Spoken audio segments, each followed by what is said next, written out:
नमस्कार प्रिय विद्यार्थियों, मैं आप सभी का कला संस्कृति के इस महामंच पर फिर से आपका स्वागत करता हूं, अभिनंदन करता हूं। जैसे कि अपनी नेक्स्ट जो वीडियो पिछली जो वीडियो अपनी थी उसमें अपन ने बात की थी राजस्थान के प्रमुख विजय स्तंभों की, और उन समस्त विजय स्तंभों में से आपने एक विजय स्तंभ पढ़ा था जिसे चित्तौड़गढ़ का विजय स्तंभ कहा जाता है, जो राजस्थान का सर्वश्रेष्ठ व उत्कीर्ण या फिर यूं कहो आप बेस्ट जो था राजस्थान के समस्त विजय स्तंभों में। अगला उसी दौरान उसी पथ पर चलते हुए हम आज पढ़ेंगे राजस्थान के सर्वश्रेष्ठ हवा महल के बारे में, जो जयपुर जिले में स्थित है। इसका निर्माता कौन है, इसका निर्माण कब करवाया गया, इसका निर्माण जो करवाया वो कितनी मंजिलों पर करवाया गया, इसके वास्तुकार कौन है, इसकी कुल खिड़कियों की बात करें तो वो कितनी है, ठीक, कुल झरोके कितने हैं, इसके बाद बात की जाए कि इसकी आकृति कैसी है, ठीक, इसके बाद बात की जाए कि ये जो निर्मित करवाया है इसका उद्देश्य क्या था, ठीक है, किस पत्थर से इसे निर्मित करवाया गया है, इसे संरक्षित स्मारक घोषित कब किया गया, इस हवा महल पर संग्रहालय कब प्रारंभ किया गया, इस हवा महल पर डाक टिकट कब जारी किया गया, इन सारी चीजों की बात हम आज करने वाले हैं। तो आप जुड़े रहें दृष्टि कंपटीशन क्लासेज 12 के इस डिजिटल व ऑनलाइन प्लेटफॉर्म पर स्वागत करता हूं। तो बात कर रहे थे हम हवा महल की। हवा महल के बारे में अगर हम बात करें तो हवा महल है कहाँ, हवा महल है कहाँ, तो बात करें हवा महल की। हवा महल के बारे में बात की जाए तो पहली चीज आपसे पूछा जाएगा कि हवा महल है कहाँ, स्थान। हवा महल के स्थान की बात की जाए तो ये जयपुर जिले में है, ठीक। अगला क्वेश्चन पूछा जाए कि हवा महल का निर्माता कौन है, तो निर्माता की अगर बात की जाए तो व्यक्ति था जिसका नाम है सवाई प्रताप सिंह। सवाई प्रताप सिंह जो जयपुर के शासक हुए हैं, जिनके काल को राजस्थानी चित्रशैलियों का स्वर्ण काल माना जाता है, उस व्यक्ति के द्वारा जयपुर की बड़ी चौपट कस्बे पर, बड़ी चौपट स्थान पर एक हवा महल बनवाया। जो आपसे पूछा जाएगा कि इस हवा महल का निर्माण कब करवाया, तो वो सन ही 1799 ईस्वी में, 1799 ईस्वी में इसका निर्माण करवाया। पूछा जाएगा कि ये कुल मंजिला ही कितना, कुल मंजिला ही 5। अब पांच जो मंजिला है, इस मंजिलों में किस मंजिल का क्या नाम रखा गया है, ठीक है, इसकी भी हम बात करेंगे कि इसकी 5वीं मंजिल का नाम क्या है, इसकी 3री मंजिल का नाम क्या है, इसकी 4थी मंजिल का नाम क्या है। पूछा जाएगा कि इसमें कुल खिड़कियां कितनी हैं। कुल खिड़कियों की अगर बात की जाए तो कुल खिड़कियां ही 953, ठीक है, 953 खिड़कियों वाला ये महल है। पूछा जाए कि इस महल की आकृति कैसी है, किस प्रकार ये नजर आ रहा है आपको देखने पर, तो ये नजर आ रहा है किसकी जैसे, तो ये नजर आ रहा है आपको श्री कृष्ण के मुकुट के समान, मुकुट के समान। तो श्री कृष्ण के मुकुट के समान नजर आ रहा है आपको कौन सा महल, उस महल का नाम है क्या, हवा महल, ठीक। मुकुट के समान पूछे या फिर आपसे पूछ ले पिरामिड, पिरामिड आकृति का महल राजस्थान के किस जिले में स्थित है, तो जयपुर में। इसके बाद आपसे पूछा जाए कि इस महल की कुल ऊंचाई कितनी है। इस महल की कुछ ऊंचाई की अगर बात की जाए तो इस महल की ऊंचाई है 88 फीट। 88 फीट ऊंचा है कौन सा महल, हवा महल, जो कहीं जयपुर में, जिसका निर्माता कौन है, सवाई प्रताप सिंह, जिसका निर्माण कब करवाया गया, तो 1799 में। कुल मंजिला है कितना, तो 5। कुल खिड़कियों की बात करें तो 953। आकृति की बात करें तो श्री कृष्ण के मुकुट के समान या पिरामिड आकृति। ऊंचाई की बात करें तो 88 फीट। इसके बारे में बात और की जाए कि हवा महल में कुल झरोके कितने, कुल झरोके, कुल झरोके की अगर बात की जाए तो कुल झरोके माने जाते हैं 365। ठीक है, कुल झरोकों की अगर बात की जाए तो कुल झरोके ही इस महल के अंतर्गत 365। अगर बात की जाए कि यह महल जो है ये कितनी डिग्री पर झुका हुआ है, कितनी डिग्री के कोण पर झुका हुआ है, अर्थात कोण की अगर बात की जाए तो 87 डिग्री कोण पर, 87 डिग्री कोण पर झुका हुआ है कौन सा महल, हवा महल। हवा महल ऊंचाई 88 फीट, कोण पर अगर झुके की बात करें तो 87, कुल झरोके की बात करें तो 365, ऊंचाई 88 फीट, आकृति श्री कृष्ण के मुकुट के समान, कुल खिड़कियां 953, मंजिला की बात की जाए तो 5, और सन निर्मित कब करवाया तो 1799 में। निर्मित किसने करवाया तो सवाई प्रताप सिंह ने। निर्मित कहां करवाया तो जयपुर में। और निर्मित क्या करवाया तो हवा महल जो किस जिले में है, जयपुर में। इसके बाद बात की जाए कि इसकी 5वीं जो मंजिल है, इनके जो 5 मंजिलाएं, ये 5 मंजिला जो है इसमें फर्स्ट अर्थात पहली मंजिल कौन सी है, द्वितीय कौन सी है, तृतीय कौन सी है, चतुर्थ कौन सी है और 5वीं कौन सी है। तो 5वीं मंजिल की हम बात करें तो 5वीं मंजिल की याद करने की एक सो ट्रिक आपके सामने, उस ट्रिक के माध्यम से आप इन 5 मंजिलों को आसानी से याद कर सकते हो। और उस 5 मंजिल की ट्रिक याद करने का जो जुगाड़ है आपके पास वो है सराबी, सराबी पौवा, सराबी पौवा। इस सराबी पौवा अर्थात सराबी पौवा तो आपने देखा हो, सराबी वही पौवा ही जो आप समझ रहे हैं कि वो सराबी पौवा। अब सराबी पौवा से इसमें से आपको बिल्कुल सीक्वेंस के माध्यम से, सीक्वेंस से आपको याद रखना है। और जो मंजिला याद रखना है वो नीचे से ऊपर की ओर मंजिला याद रखना है, न कि ऊपर से नीचे की ओर। क्योंकि जो निर्माण करवाया है पहले मंजिल नीचे से, फिर सेकंड, फिर थर्ड, फिर फोर्थ, फिर 5, जो पहली मंजिल का नाम ही सरद, सरद मंदिर। और इसी सरद मंदिर को कहा करते हैं प्रताप मंदिर, प्रताप मंदिर। ठीक, दूसरी मंजिल का नाम ही आपकी, दूसरी मंजिल है र, और इस र से एक मंजिल निकलेगी आपको जिसे कहा करते हैं रतन मंदिर, रतन मंदिर। ठीक, इसके बारे में बात और की जाए कि इसकी तीसरी मंजिल का नाम क्या है, इसकी तीसरी मंजिल का नाम है विचित्र मंदिर, विचित्र मंदिर। ठीक, विचित्र मंदिर। इसके बाद अगली जो है पा से प्रकाश मंदिर, प्रकाश मंदिर। ठीक, इसके बाद अगली है और अंतिम जो मंजिल है इसकी 5वीं, वह है व से वायु अर्थात हवा, हवा मंदिर। ठीक है, हवा मंदिर। अर्थात हवा महल की 5 मंजिलों को याद करने की आपकी एक सो ट्रिक है जिसे कहा करते हैं, जिसे याद करने का है सराबी पौवा। स से शरद, इसी शरद को कहा करते हैं प्रताप। र से रतन मंदिर, ब से विचित्र मंदिर, प से प्रकाश मंदिर और व से हवा मंदिर। ठीक है, अर्थात तो ऊपर की ओर जब जाओगे तो हवा बिल्कुल आएगी, तो 5वीं मंजिल का नाम है हवा। चौथी मंजिल में जब आप जाओगे तो प्रकाश आएगा। तीसरी मंजिल में जब आओगा तो आपको विचित्र लगेगी। सेकंड में अगर जाओगे तो रतन जी मिलेंगे और पहले अगर आओगे तो शरद जी मिलेंगे। अर्थात शराबी पौवे से आपकी इसकी संपूर्ण जो भी मंजिला है मैंने आपको बताई कि 5 मंजिला है वो याद है। इसके बारे में अगर हम बात की जाए विशेषता, कि इसकी विशेषता अन्य और क्या हो सकती है, तो इसकी विशेषताओं के बारे में हम अगर बात करें तो विशेषता,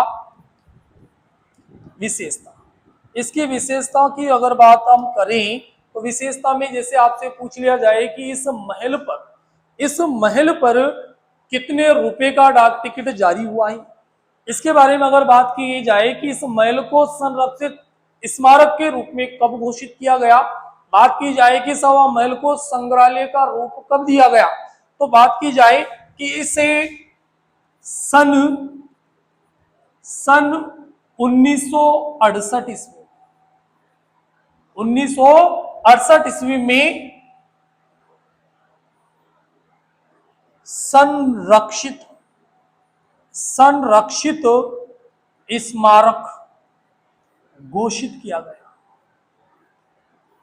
ठीक है, संरक्षित स्मारक घोषित किया गया हवा महल को कब? 1968 में। ठीक, अगला सन दूसरा याद रखी तो दूसरा सन था 1968। 1968 और इस 1968 में हवा महल को संग्रहालय घोषित किया गया। संग्रहालय, ठीक है, तो हवा महल को संग्रहालय घोषित किया गया कब? 1968 में। संरक्षित स्मारक घोषित किया गया 1900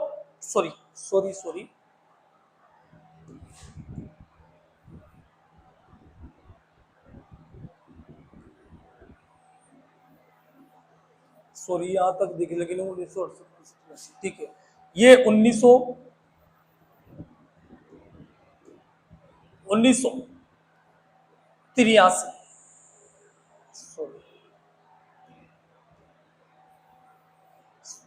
यहां तो आपको याद रखना ही 1968 और यहां आपको याद रखना ही 1983, बिल्कुल सॉरी।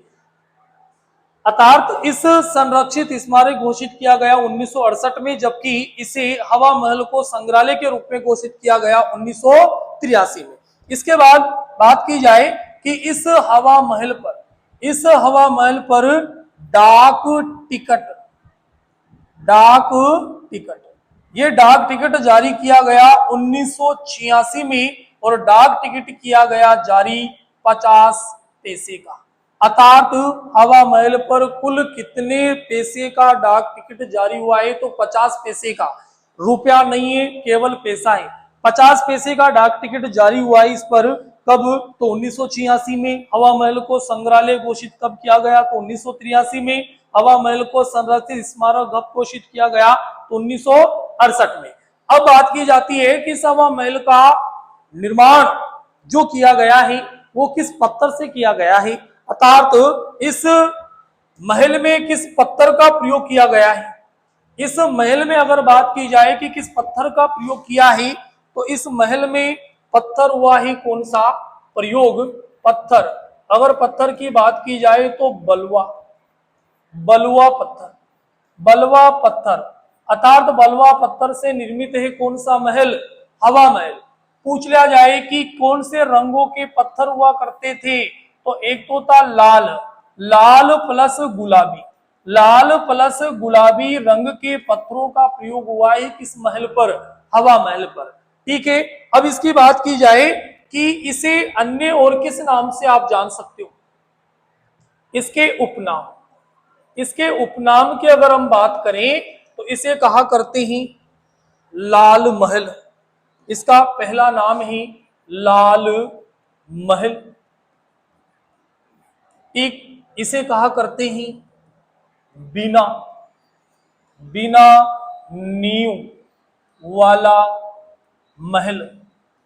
ठीक है, राजस्थान का सबसे बड़ा महल जो बिना नींव के निर्मित किया गया है। उसी प्रकार राजस्थान का ऐसा दुर्ग का नाम आप बताएं जो बिना किसी नींव के निर्मित किया गया है, बिना किसी नींव के बिल्कुल सीधा चट्टान पर खड़ा हुआ है ऐसा दुर्ग, और वैसे दुर्ग को कहा करते हैं गागरोन का दुर्ग। गागरोन दुर्ग जो आपके हाड़ौती क्षेत्र के झालावाड़ जिले में।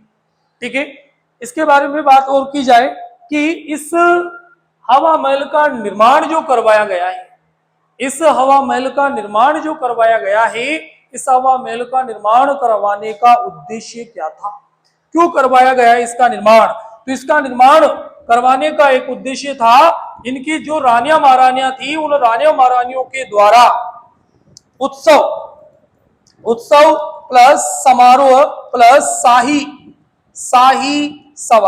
शाही सवारी देखने के लिए इसका निर्माण करवाया गया। और विशेषकर एक शाही सवारी अपने राजस्थान में प्रसिद्ध है और उस शाही सवारी को कहा करते हैं गणगौर की सवारी। गणगौर की सवारी देखने के लिए मुख्यतः राजस्थान के सवाई प्रताप सिंह द्वारा सन 1799 में एक महल बनवाया जिसे कहा करते हैं हवा महल। इस हवा महल का निर्माण 1799 में जो करवाया उसका उद्देश्य क्या था? तो उसका उद्देश्य था गणगौर की सवारी देखने के लिए। अब गणगौर की सवारी देखने के लिए जब रानियां महारानियां जो थी वो अगर सामान्य तरीके से अगर सामान्य लोगों पर अगर वो जाए देखने सवारी, तो आप जानते हो अपवाद स्वरूप रहा करते हैं आदमी। जब सवारी देखते हैं तो धक्का मुक्की जब हो जाया करती है तो ये रानी महारानियों को अच्छा नहीं लगता, उनका बर्ताव उनका व्यवहार जो है उन्हें अच्छा नहीं लगता, और वो रानिया महारानियां आकर के अपने राजा अतार सवाई प्रताप सिंह से डिमांड करती है कि आप हमारे लिए एक ऐसा जुगाड़, ऐसा चीज, ऐसा प्रतीक बनाओ कि जिससे हम बैठ करके उसी स्थान से देख करके पूरे जयपुर शहर को देख सकें और जयपुर में घटित होने वाली घटनाओं को हम देख सकें। तो वह प्रताप सिंह ने कहा कि तुम्हारे लिए क्या बनाया जाए ऐसा, कि हमारे लिए एक ऐसा विशेष महल बनाओ आप जिसमें बिल्कुल हवा भी आती रही। तो हवा महल, तो उसने कहा कि आपके लिए बिल्कुल महल बनाया जाए। और महल जो उन्होंने बनाया तो उसका नाम भी क्या रखा गया? हवा महल रखा गया। उस महल की प्रत्येक खिड़कियों में रानियां महारानियां बैठ करके देखा करती थी गणगौर की सवारी। अब आप जानते हो गणगौर, गणगौर की बात हम करें तो गणगौर विशेष की अगर बात की जाए कि गणगौर है, गणगौर के बारे में आप क्या जानते हो? पूछा जाए, पहली चीज आपसे पूछा जाएगा कि गणगौर आती कब है, अवसर कब आती है गणगौर? तो गणगौर का त्योहार मनाया जाता है चैत्र शुक्ल तृतीया। चैत्र शुक्ल तृतीया, चैत्र शुक्ल तृतीया को त्योहार मनाया जाता है जिसे कहा करते हैं गणगौर। पूछा जाएगा कि इस त्योहार को कुल कितने दिन मनाया जाता है? कुल दिन, कुल दिन की अगर बात की जाए तो 16/18 दिन, 16/18 दिन का यह त्योहार होता है। इस त्योहार का प्रारंभ जो माना जाता है वो चैत्र शुक्ल तृतीया से माना जाता है।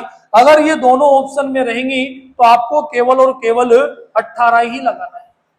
ठीक, पूछ लिया जाए कि ये त्योहार प्रसिद्ध है कहाँ का, तो ये त्योहार अर्थात इसकी सवारी प्रसिद्ध है कहाँ की? जयपुर की। लेकिन अगर पूछ लिया जाए कि ये त्योहार Colonel James Tod, Colonel James Tod के अनुसार ये सवारी प्रसिद्ध है कहाँ की? तो ये सवारी प्रसिद्ध है आपकी उदयपुर की। ठीक है, उदयपुर जिले की ये प्रसिद्ध है। पूछ लिया जाए कि ये सवारी जो निकलती है इस गणगौर के अवसर पर नृत्य कौन सा किया जाता है, इसमें गीत कौन सा गाया जाता है, इसमें वाद्य यंत्र कौन सा बजता है, और इस दिन पूजा किसकी की जाती है? ठीक है, इस दिन पूजा किसकी हुआ करती है? पूजा अर्थात वृक्ष, अर्थात किस वृक्ष की पूजा की जाती है? वृक्ष की अगर बात की जाए कि ऐसा वृक्ष जिसकी पूजा होती है इस दिन, और पूछ लिया जाए कि ये प्रतीक माना जाता है किनका, तो इनका सभी का क्वेश्चन का आंसर अलग अलग होगा। कर्नल जेम्स टोड के अनुसार बिल्कुल ये उदयपुर की है। पूछ लिया जाए कि नृत्य कौन सा होगा, तो नृत्य इस दिन होगा घूमर, घूमर नृत्य जो पश्चिमी राजस्थान अर्थात मारवाड़ जोधपुर का प्रसिद्ध है, जिसे महिलाओं के द्वारा गणगौर के अवसर पर आयोजित किया जाता है। एक गीत अगर बात की जाए तो गीत यहाँ गाती है गणगौर, अर्थात गणगौर गाया जाता है। मांदल की बात करें तो यहाँ वाद्य यंत्र होगा मांदल। वृक्ष की बात की जाए तो यहाँ पूजा होगी खेजड़ी की, खेजड़ी वृक्ष की पूजा। खेजड़ी एक वृक्ष है जिसे राजस्थान का राज्य वृक्ष के नाम से भी जाना जाता है। अगर पूछ लिया जाए, विशेषकर अगर ये ऐसा क्वेश्चन आ जाए कि खेजड़ी वृक्ष की पूजा मुख्यतः की जाती है, पहला ऑप्शन दशहरा, दूसरा ऑप्शन गणगौर, तीसरा ऑप्शन दोनों, दोनों में से कोई नहीं, तो आपको दोनों लगाना है क्योंकि दोनों अवसरों पर ही इसकी पूजा की जाती है। लेकिन अगर क्वेश्चन ये आ जाए प्रॉपर ही कि खेजड़ी वृक्ष की पूजा मुख्यतः कब की जाती है, तो फिर अगर ऑप्शन ये आता है कि दशहरा, गणगौर, दीपावली, होली, तो फिर आपको केवल और केवल दशहरा ही लगाना है। दशहरा जो आने वाला ही, दशहरा आया करता ही आश्विन शुक्ल दशमी को। ठीक है, बात की जाए कि ये प्रतीक माना जाता है किनका, ये प्रतीक है किसकी, तो ये प्रतीक है गण प्लस गौर, गण प्लस गौर। गण यानी शिव और गौर यानी पार्वती, अर्थात शिव और पार्वती का प्रतीक माना जाता है कौन सा त्योहार? गणगौर। इस दिन ऐसा माना जाता है कि इस दिन पार्वती जी अर्थात गौर अर्थात पार्वती जी का गोना दिया गया था। गोना अर्थात मुकलावा, गोना अर्थात मुकलावा कहा करते हैं किसे? तो शादी के बाद दूसरी बार वधु को ससुराल पक्ष भेजने की जो प्रथा थी उस जमाने में, जो रीति रिवाज था उस जमाने में, प्राचीन समय में, उसे गोना या मुकलावा के नाम से जाना जाता था। तो इस दिन इनका गोना किया गया था और उसी के उपलक्ष्य में हम आज राजस्थान के अंतर्गत एक त्योहार मनाते हैं जिसे करते हैं क्या? गणगौर। आपसे पूछ लिया जाए कि गणगौर की सवारी प्रतिबंध है, गणगौर की सवारी पर प्रतिबंध लगा रखा है राजस्थान, अर्थात गणगौर की सवारी राजस्थान के किन जिलों में प्रतिबंध है? गणगौर की जो सवारी है, ये गणगौर की सवारी राजस्थान के किन किन जिलों में नहीं निकाली जाती? प्रतिबंध, अर्थात इसकी जो सवारी है वो किन जिलों में नहीं निकाली जाती? तो वो दो जिले हैं ऐसे, एक तो है आपका बूंदी और दूसरा है आपका जोधपुर। ठीक है, एक तो है आपकी बूंदी और दूसरा है जोधपुर। अर्थात माना जाएगा, ऐसा माना जाता है कि एक कहावत आपके लिए प्रचलित है राजस्थान में, तीज बावड़ी, ठीक है, तीज बावड़ी ले डूबियो गणगौर। अर्थात त्योहारों का प्रारंभ जो माना जाता है वो छोटी तीज से माना जाता है। छोटी तीज अर्थात श्रावण शुक्ल तृतीया, ठीक। और प्रारंभ जो माना जाता है छोटी तीज से, जब राजस्थान में अर्थात भारत में त्योहारों का प्रारंभ होगा तो समाप्ति भी होगा, तो प्रारंभ छोटी तीज से माना जाएगा, जबकि समापन जो माना जाता है वो कहां से माना जाता है? गणगौर से। ऐसा माना जाता है कि बूंदी का एक शासक हुआ था बुद्ध सिंह, और बुद्ध सिंह का एक छोटा भाई हुआ है जिसका नाम था जोध सिंह। ऐसा माना जाता है उस जोध सिंह की अचानक डेथ हुई इस गणगौर के दिन। अब गणगौर के दिन जैसे किसी घर पे अगर किसी, अर्थात किसी राजस्थान में या नहीं या पूरे भारत में ही बात करें हम, तो अगर किसी त्योहार के दिन या किसी फेस्टिवल के दिन किसी के घर पे अगर किसी का डेथ हो जाया करती है तो उस त्योहार को नहीं मना सकते आप। उस त्योहार की उस परिवार में आठ रहा करती है, अर्थात आठ रह जाती है, और वो आठ उसी दिन वापस खत्म होगी, हटेगी जिस दिन उसी त्योहार के दिन किसी ना किसी संतान का जन्म हो। ठीक है, अगर किसी दिन उसी दिन किसी, जैसे कि गाय ने बच्चा दिया हो, भैंस ने अगर दे दिया हो, या फिर महिला के अगर किसी संतान का जन्म हुआ करता है तो वो आठ क्या होती है? खत्म हो जाती है। और ऐसा आज तक बूंदी में नहीं हुआ कि ये आठ खत्म हो जाए। बात करें जोधपुर में एक शासक हुआ था जिसका नाम था सातल देव, जिसने गुड़लेखा के सिर को काट करके उसके सिर पर छेद करके कुंवारी कन्याओं ने उसके सिर को सिर पर रख करके नृत्य किया था, जिसे राजस्थान में इतिहास में एक नृत्य का नाम दिया गया जिसे गुड़ला नृत्य कहा करते, और गुड़ला पर्व भी मनाया जाता है जो चैत्र कृष्ण अष्टमी में आया करता है, अर्थात शीतलाष्टमी के दिन मनाया जाता है। तो उसी जोधपुर के शासक सातल देव की गुड़लाका से युद्ध करते हुए घायल हुए और उनका इलाज चलता रहा, लेकिन वो सातल देव बिल्कुल गणगौर के दिन ही उन्होंने क्या कर दिया? दम तोड़ दिया, अर्थात उनकी डेथ हो गई, और डेथ हो जाने के कारण जोधपुर में भी सवारी नहीं निकलती किसकी? गणगौर की। ठीक है, अगली बात हम करें कि इस गणगौर का जो त्योहार मनाया जाता है, राजस्थान का एक ऐसा जिला है और उस जिले का नाम है जैसलमेर। जैसलमेर में गणगौर की सवारी तृतीया के स्थान पर चतुर्थी को निकाली जाती है। अर्थात राजस्थान का एकमात्र जिला जहां गणगौर की सवारी को तृतीया के स्थान पर चतुर्थी को निकाला जाता है, उस जिले का नाम ही क्या? जैसलमेर। पूछ लिया जाए, और इस जैसलमेर जिले में बिना ईश्वर अर्थात बिना शिव की पूजा की जाती है। क्वेश्चन पूछ लिया जाए की जाती है, क्वेश्चन पूछ लिया जाए कि राजस्थान के किस जिले में बिना ईश्वर की पूजा की जाती है, तो जैसलमेर में। क्वेश्चन पूछ लिया जाए कि राजस्थान के किस जिले में बिना ईश्वर की पूजा जो की जाती है वो तृतीया के स्थान पर चतुर्थी को की जाती है, तो भी आंसर क्या होगा? जैसलमेर। क्वेश्चन पूछ लिया जाए कि जैसलमेर जिले में गणगौर की सवारी कब निकलती है, तो निकलती है चैत्र शुक्ल चतुर्थी को। अगर इसी का विपरीत क्वेश्चन ये पूछ लिया जाए कि राजस्थान के किस जिले में, राजस्थान के किस जिले में बीना, बीना ईसरी, बीना ईसरी, ईसरी का मतलब पार्वती, बीना ईसरी की पूजा की जाती है। राजस्थान के किस जिले में बिना ईसरी की पूजा की जाती है, तो उस जिले का नाम होगा बीकानेर। उस जिले का नाम होगा क्या, बीकानेर। अर्थात राजस्थान का ऐसा जिला जहां पार्वती जी को नहीं पूजा जाता वो तो है बीकानेर। ऐसा स्थान जहां शिव जी को नहीं पूजा जाता वो जिला है कौन सा, जैसलमेर। ठीक है। इसके बाद फिर बात हम करें कि इस गणगौर का जो त्योहार है, इस गणगौर के त्योहार को राजस्थान में सर्वाधिक सर्वाधिक गीतों वाला, सर्वाधिक गीतों वाला त्योहार माना जाता है। ठीक है। राजस्थान में सर्वाधिक गीतों वाला त्योहार अगर बात की जाए तो वो गणगौर है। गणगौर में फिर अगर हम बात करें कि कौन सी गणगौर कहाँ की प्रसिद्ध है, कौन सी गणगौर कहाँ पे मनाई जाती है, तो गणगौर विशेष से संबंधित अगर हम बात करें, जैसे आपसे पूछ लिया जाए कि गुलाबी गणगौर कहाँ की प्रसिद्ध है, गुलाबी गणगौर।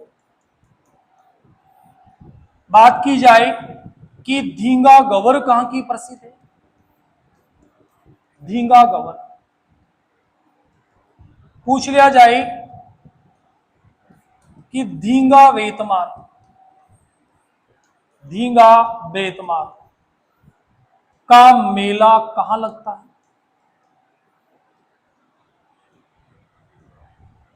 ठीक है।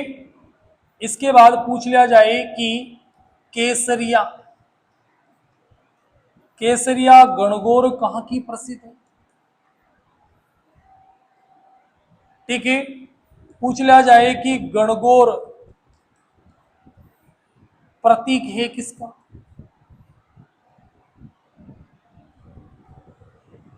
ठीक। तो ये अपने पास गणगौर से विशेष संबंधित है।